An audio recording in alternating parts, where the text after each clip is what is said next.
November 12th, 2021. Halfcast 184, episode 184. Let's go. Happy Friday, you guys. Yes, of course, I have a few things to share with you.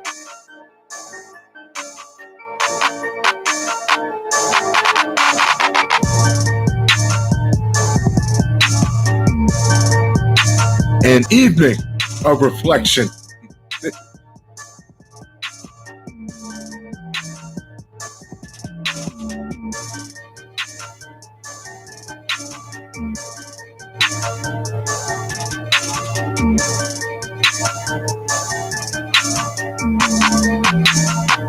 Shall we? With fewer young parishioners carrying cash, more churches accept Bitcoin in their offering plates. Yes, diversify your pastor's portfolio.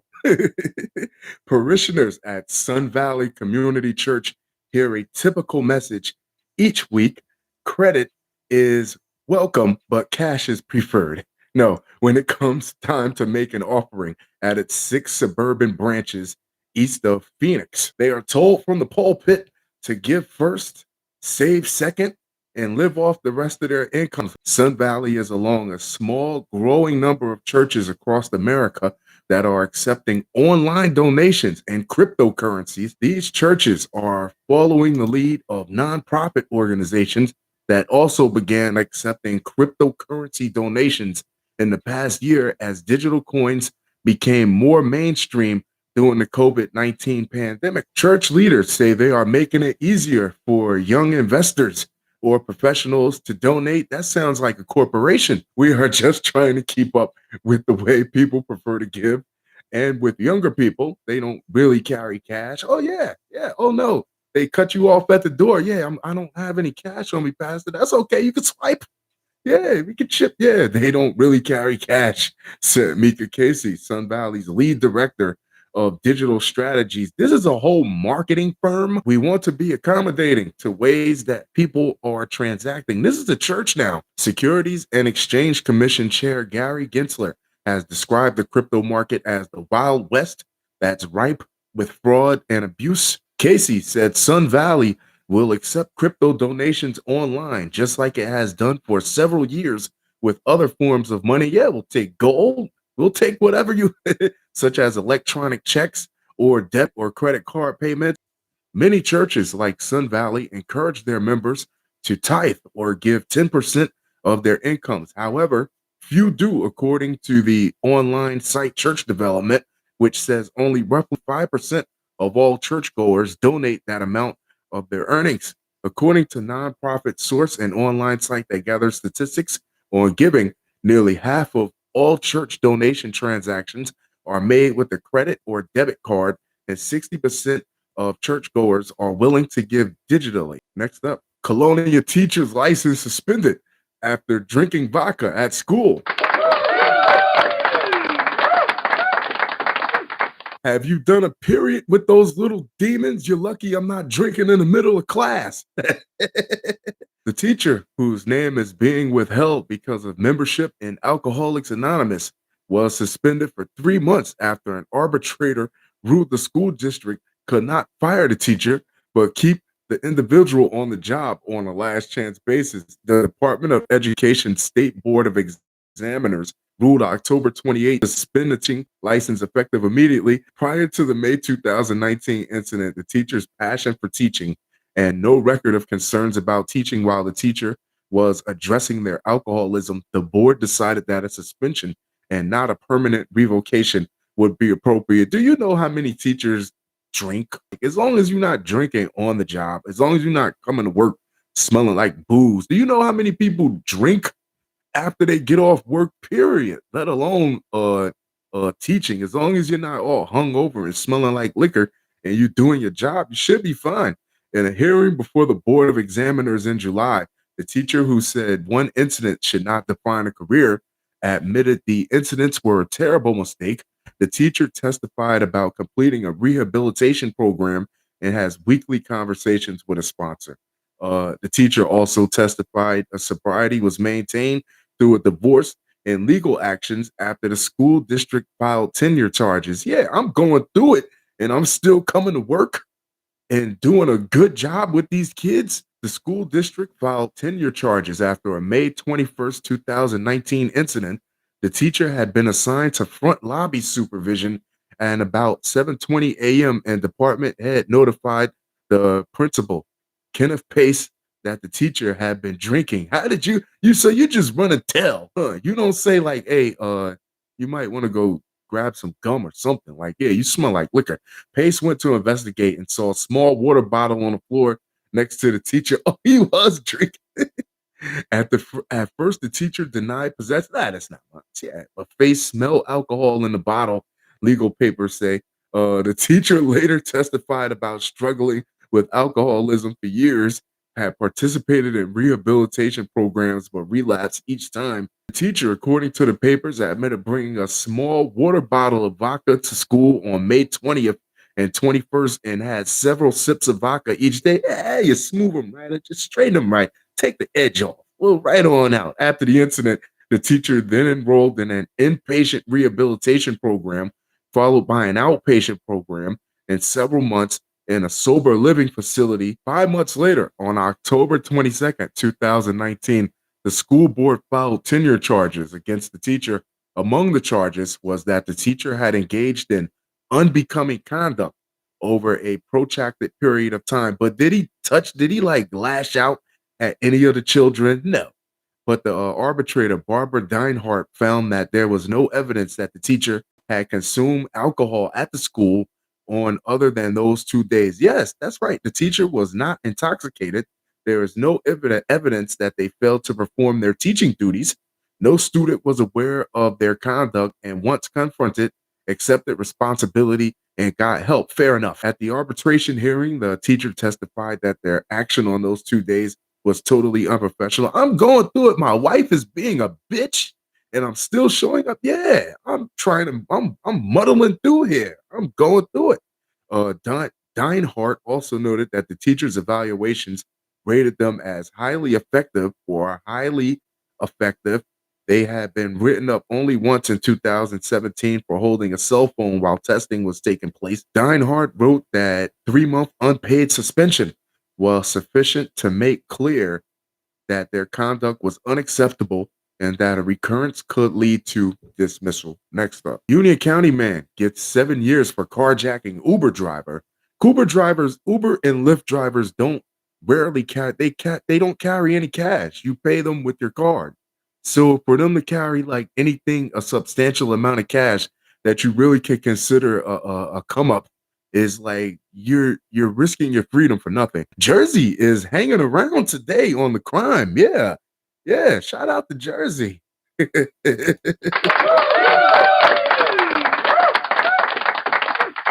Union County man was sentenced to 85 months in prison for his role in the armed carjacking of a woman who worked as an Uber driver at gunpoint in Newark 2 years ago.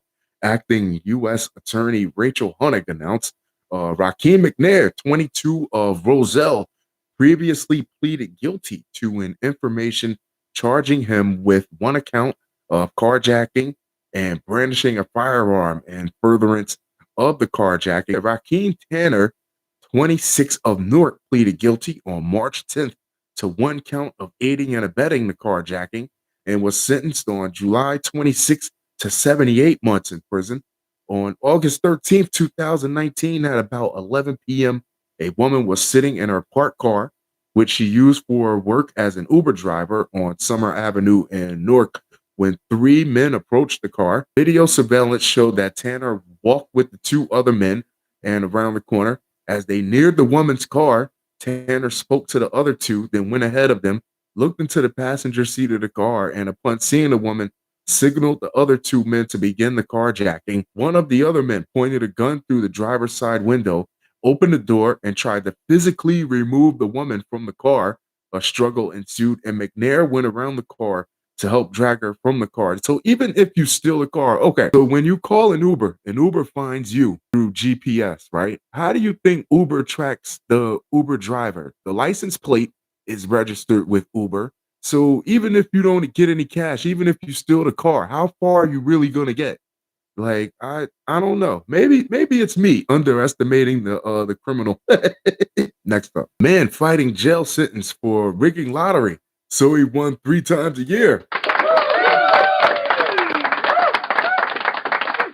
That's right. In 2008, 2017, Eddie Tipton was found guilty of stealing millions of dollars by altering computers to secure lottery wins for himself, friends, and family in what became as the Hot Lotto fraud scandal. Now, this is nothing like what happened in the article last night when the guy's cousin jerked him out of his $1 million scratch off. Oh no, this is organized and is made so it can help everybody around you. You want $1 million? You want $1 million? Look up under your seat. Everybody gets $1 million. However, he is now suing the state of Iowa, saying he was persuaded to plead guilty of crimes he claims he is innocent of. He previously worked as the Information Security Director of the Multi State Lottery Association, responsible for lottery computers generating random numbers. Following detailed examination of the random number generator used in a 2007 Wisconsin lottery incident, investigators discovered Tipton had programmed one to produce special results if the lottery numbers were drawn on 3 days a year. What? So you can schedule, he was scheduling the numbers? This is genius. At his sentencing 4 years ago, Tipton appeared to admit his crimes, telling the judge he wrote software that included code that allowed me to understand or technically predict winning numbers, and I gave those numbers to other individuals who then won the lottery and shared the winnings with me. Yes, he was required. I love this. Please don't steal money. But if you do, he was required. Please don't steal money. He was required to repay $2 million in prize money from the rigged lotteries in Colorado, Wisconsin, Kansas, and Oklahoma, while an Iowa jury also convicted him of attempting to take $16.5 million from a lottery game in December 2010. When you get greedy, you get sloppy, and you get caught. However, this decision was eventually overruled by Iowa Supreme Court in 2017 following a technicality over the excessive length it took time to prosecute him. Tipton now says he was forced to plead guilty, that he was charged for restitution in states for which Iowa lacks jurisdiction, and that he was unable to pay. I ain't got it, baby. Yeah, I'm broke, baby. I ain't got it. Amid uncertainty into where some of the winnings went. Now, this is what you do. This is what you do. And please don't do this. Liquidate means to turn into cold hard cash. You turn as much as that money into cash as you possibly can. You wrap it up real good. You put mothballs, whatever you got to do in plastic. You wrap it, you wrap it, you wrap it, you wrap it, and you take it somewhere and you bury that shit. And you take whether they're going to give you 3 years, 4 years in jail. Yeah, what do you get? And when you do your time, okay, yeah, okay. If I could beat the charge, I beat the charge. That's fine.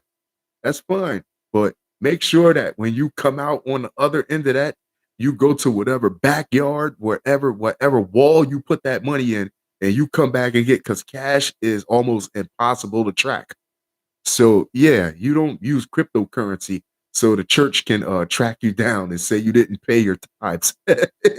No, you don't do that. No, you don't leave a paper trail. But what you do is please don't.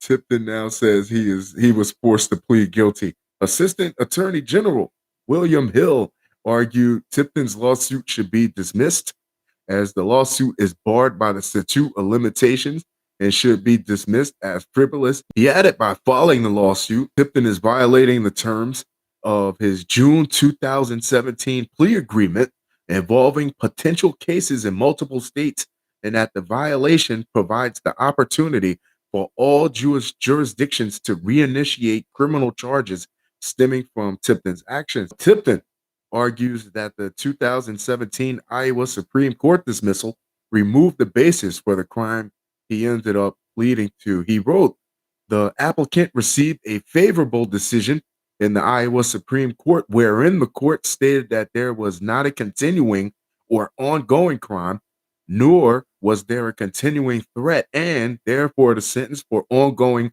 criminal conduct is bogus and illegal. Utah man allegedly paid hitmen Bitcoin to kill two people amid custody battle. So everything's going to go to Bitcoin now, right? First off, how I feel about this whole you're gonna pay people in Bitcoin, Hitmen especially, because this isn't the first time that I've come across an article where people tried to use cryptocurrency to pay for people to get hit, and it never works. Now, I'm not gonna sit here and say that Bitcoin hasn't been paid to get somebody killed somewhere out there in this world, but anytime it hits the news, it's never worked.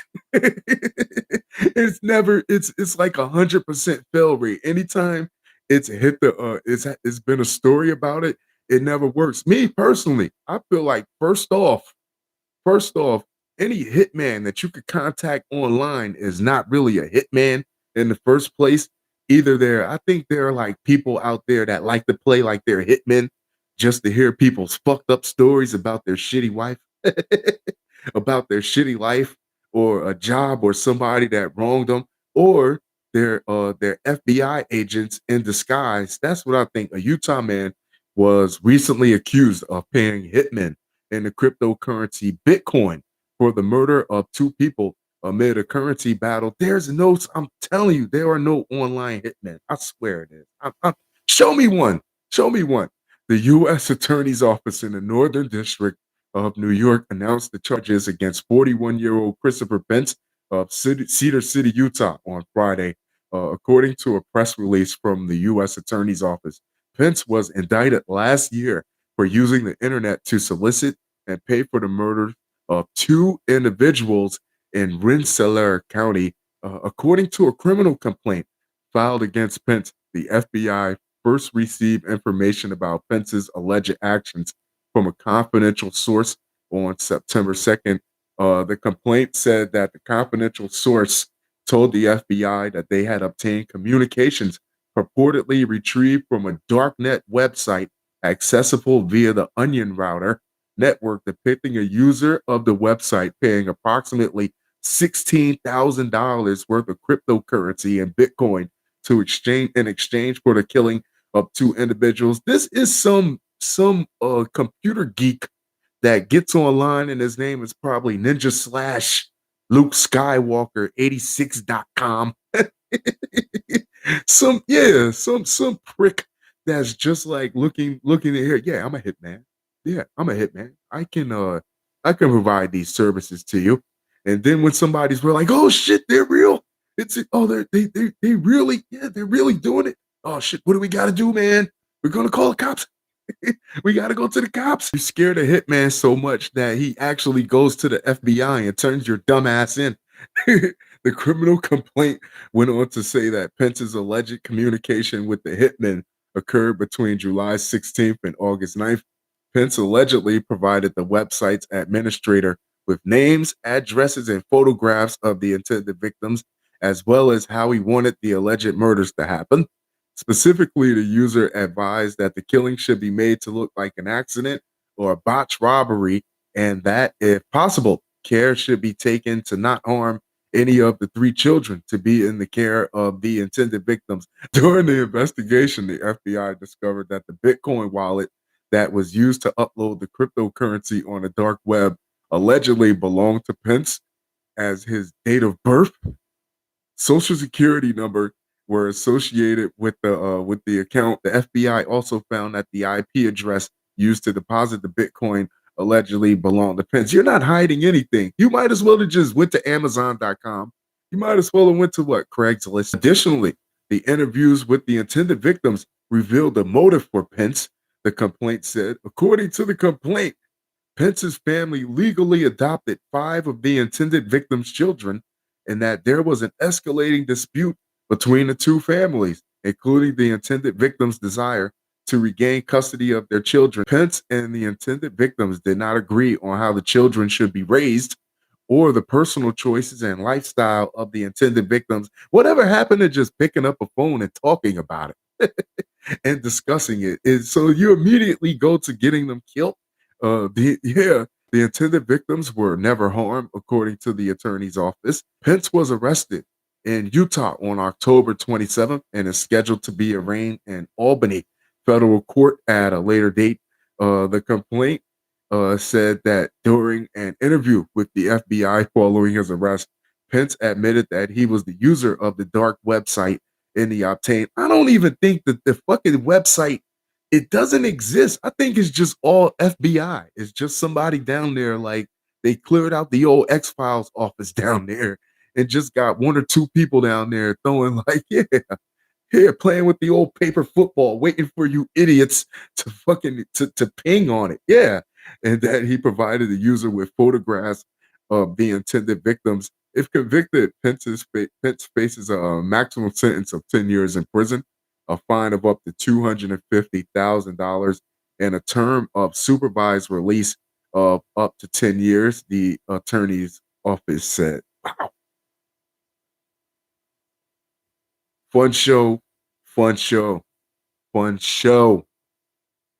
That being said, I'm going to wrap this up. I'll talk to you guys very, very soon. Adios.